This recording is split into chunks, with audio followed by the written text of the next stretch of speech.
最近你行過條街，有冇發現啲嘢變咗好多？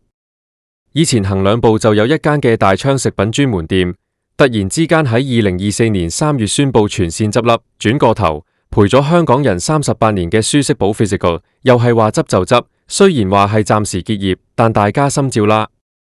呢啲曾經代表住香港中產生活品味，代表住高檔優質嘅老字號，點解會好似排隊咁一間接一間咁倒下？係唔係真係好似出面啲人講咁，香港嘅中產神話已經破滅？定係呢啲連鎖店一直以來嗰套裝修靚、出品頹嘅模式，終於行到去死胡同？今日我想同大家深挖一下呢個現象。呢啲唔係普通嘅商業興衰，而係一個時代嘅終結。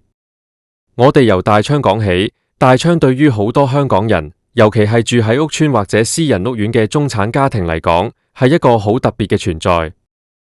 喺1980年代、1990年代，如果你想買啲好少少嘅急凍牛扒、日本米，或者係高級少少嘅進口罐頭，你唔會去普通街市，你一定係去大昌。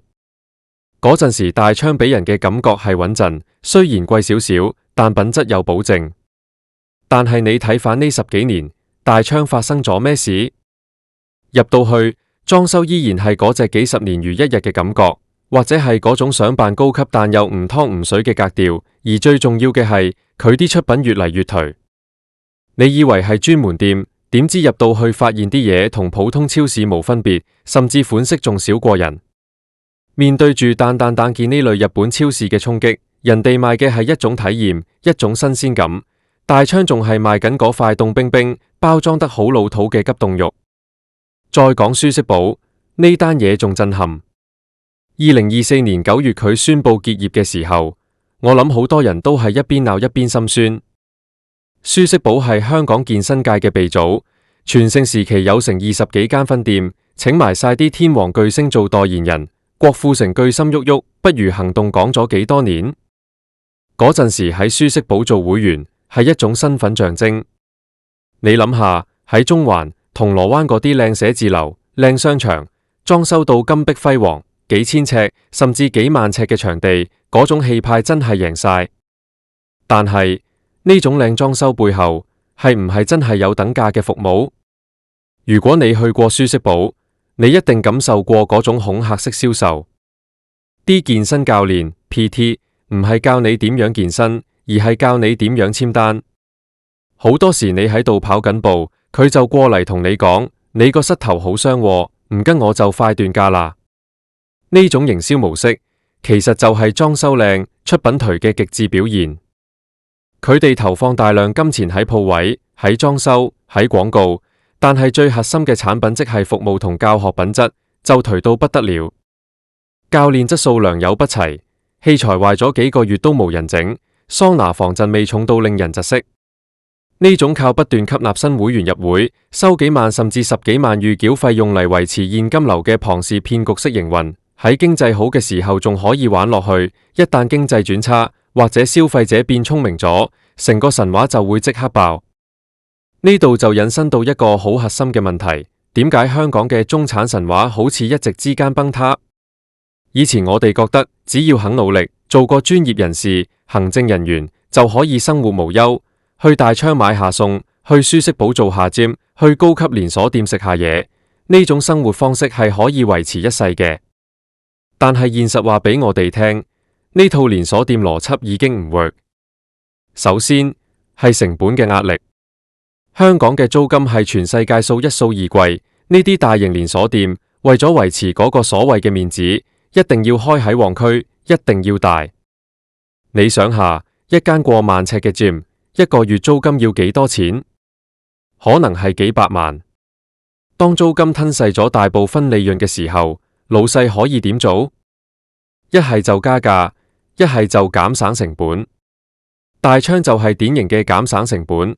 減到連貨物嘅多樣性都冇埋，舒適寶就係瘋狂跑數，逼教練做 sales， 搞到顧客體驗差到極點。呢種裝修靚、出品頹嘅惡性循環，最終只會令到客人流失。第二係消費習慣嘅徹底改變。2020年到2022年呢3年嘅疫情，徹底改變咗香港人嘅生活模式。大家學識咗網上購物、HKTV Mall、淘寶，甚至係直接喺海外網站訂嘢，選擇多到數唔晒，價錢又平過你實體店。點解我仲要特登落去大昌買塊可能擺咗好耐嘅凍肉？同樣道理，健身界亦都發生咗革命。24小時無合約健身室好似雨後春筍咁開到周圍都係，例如 Anytime Fitness 或者24斜槓7 Fitness。人哋唔需要金碧輝煌嘅裝修，人哋主打係方便、透明、無壓力。你唔使驚有人會喺你耳邊叫你簽單，你可以隨時起步，隨時停。呢種以人為本嘅模式，直接將舒適寶嗰種老派、臃腫嘅營運模式打到殘廢。第三，亦都係最痛嗰一點，就係北上消費嘅熱潮。而家每逢星期六日，幾十萬香港人湧上深圳。點解？因為人哋嗰邊真正做到裝修靚、出品正、服務好。你去深圳嘅超市，例如 Sam's Club 或者盒馬先生，嗰種規模同產品嘅豐富程度，大昌連人哋嘅腳趾尾都比唔上。你喺香港食餐飯，可能要成千蚊，仲要俾人趕走。你喺上面用幾百蚊就可以食到5星級酒店嘅水準。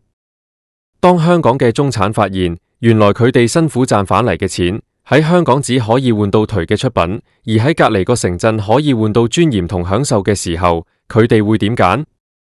呢種中產神話破滅，其實反映咗一個事實：香港嘅舊式管理層仲活喺1990年代嘅榮光入面。佢哋以為只要個招牌夠大，裝修夠豪，消費者就會好似水魚咁送上門。佢哋忽視咗呢個時代嘅資訊係幾咁對稱，消費者係幾咁精明。大家追求嘅唔再係嗰個虛假嘅包裝，而係實實在在嘅性價比同情緒價值。你睇下最近幾年，除咗大昌同舒適寶，仲有好多老牌連鎖餐廳、服裝店都面臨同樣嘅問題。裝修依然係嗰個格調，但係入面嘅員工士氣低落，食物水準每況愈下，服務態度差到好似你欠咗佢咁。呢啲公司嘅管理層通常會話：哎呀，係因為人工貴啊，租金貴啊，啲客去晒北上啊。但我好想問，點解同樣環境下，有啲精緻嘅小店，有啲轉型得快嘅品牌依然做得有聲有色？死因唔係外部環境，而係內部嘅腐敗。好多連鎖店喺擴張嘅過程中，只係注重數量同視覺效果，完全忽略咗人才培養同產品質素。當一間公司大到一個地步，入面嘅管理層只係識睇 Excel 表上嘅數字，而唔係去巡鋪，唔係去聽下客嘅意見，佢哋就會同市場脫節。佢哋以為減低食材質素可以賺多2%嘅利潤，佢哋以為裁減一半資深員工可以省返幾十萬成本。但佢哋唔知咁樣做係喺度自殺。大昌嘅執笠話俾我哋聽，單純做中間人靠代理權過活嘅時代已經過去。如果你冇自己嘅特色，冇辦法提供網購俾唔到嘅體驗，你就冇生存價值。舒適寶嘅倒下話俾我哋聽，靠資訊差、靠高壓銷售、靠預繳式消費嘅模式，喺法治完善、消費者覺醒嘅社會係行唔通嘅。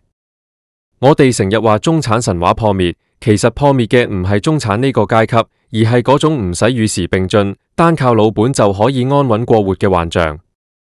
對於香港人嚟講，呢個係一個好大嘅教訓。無論你係做生意定係打緊一份工，你都要問下自己，你提供嘅價值係唔係真係值嗰個價錢？定係你都只係一間裝修靚、出品頹嘅公司入面嘅一件零件？睇返呢2-3年間，香港街頭嗰啲空置嘅鋪位，雖然令人覺得唏噓，但其實亦都係一個重洗牌嘅過程。舊嘅唔去，新嘅唔嚟。雖然轉型嘅過程好痛，尤其係對於嗰啲失業嘅員工，對於嗰啲血本無歸嘅預繳會員，但長遠嚟講，呢種市場嘅優勝劣汰，會迫使生存落嚟嘅品牌必須要尊重消費者，必須要回歸到產品本身。你諗下，以前我哋去食飯，可能只要間餐廳夠大、有冷氣、夠光猛就得。而家我哋要睇 OpenRice 啲評分，要睇 Instagram 啲相係咪真材實料，要睇下啲人嘅留言話服務點樣。資訊透明，呢啲頹出品就越難生存。大昌、舒適寶嘅離場，其實係幫緊香港嘅消費市場排毒。雖然排毒嘅過程會有反應，會令人唔舒服，但呢個係恢復健康嘅必經之路。講到底，呢個世界無永遠嘅神話。30幾年前大昌、舒適寶嘅成功，係因為佢哋捕捉到嗰個時代嘅需求，即係中產階級對現代化、標準化生活嘅渴求。但係30幾年後嘅今日，大家追求嘅係個性化、透明化、高品質。如果你仲用30年前嗰套方法嚟做2026年嘅生意，你唔執笠，邊個執笠？所以唔好再迷信所謂嘅大品牌。大品牌唔代表唔會倒閉，唔代表質素一定好，反而係嗰啲肯喺產品質素落功夫，肯真心對待客，肯喺細節位做起嘅品牌，先係未來嘅王者。我哋呢一代香港人見證住好多嘢嘅消失，由細到大食開嘅味道，去開嘅地方，一間一間咁冇咗。有人會話香港玩完，但我反而覺得呢個係一個重新出發嘅機會。我哋要學識去辨別邊啲係虛假嘅繁榮，邊啲係真正嘅實力。大昌同舒適寶嘅死，唔係因為香港冇咗中產，而係因為中產已經進化咗，但呢啲品牌仲原地踏步。最後，我想同大家講，面對呢啲變遷，我哋唔使太過悲觀。雖然舊嘅生活方式喺度瓦解，但新嘅生活方式亦都喺度形成。你睇下而家啲後生仔，人哋唔會再去追求嗰種大連鎖店嘅虛榮，佢哋會去支持本地嘅獨立小店，會去發掘啲有靈魂、有熱誠嘅品牌。呢種消費覺醒，先至係香港最有生命力嘅地方。當你下次見到街頭又有老字號結業，唔好只係識感嘆，試下諗下佢背後嘅死因，係咪因為佢哋太過依賴靚裝修而忘記咗初心？係咪因為佢哋太過傲慢而無視咗市場嘅變化？呢啲血淋淋嘅商業例子，其實係提醒緊我哋每一個人，無論你企得幾高，如果你唔再進步，如果你唔再以誠待人，你個神話隨時都會喺聽日就爆。香港人最叻係咩？就係變通。大昌冇咗，我哋有更多元化嘅凍肉鋪同超市；舒適寶執咗，我哋有更自由、更健康嘅健身模式。中產神話無破滅，只係換咗一種形式存在。而嗰種靠裝修靚、出品頹嚟揾食嘅時代，已經一去不復返。我哋要期待嘅係一個更講求真材實料、更講求尊重消費者嘅新時代。呢場執笠潮，其實係一場遲嚟嘅覺醒。對於我哋呢啲普通市民嚟講，呢個絕對係一件好事，因為我哋終於可以喺一個更公平、更透明嘅市場入面，用我哋辛苦賺返嚟嘅錢，去換取真正值得嘅服務同產品。唔好再為咗嗰啲名氣而去消費，要做一個有智慧、有品味嘅新時代消費者。咁樣，我哋先至可以真正建立起屬於我哋自己嘅，唔會輕易破滅嘅中產生活。大家點睇呢？你身邊有無邊間連鎖店，你覺得佢已經裝修靚、出品頹咗好耐，隨時會係下一間？或者你有冇一啲心水嘅小店，覺得佢哋先至係真正嘅良心企業？歡迎大家喺下面留言分享下你嘅睇法，我哋一齊討論下香港消費市場嘅未來。今日就同大家講到呢度，我哋下次再傾。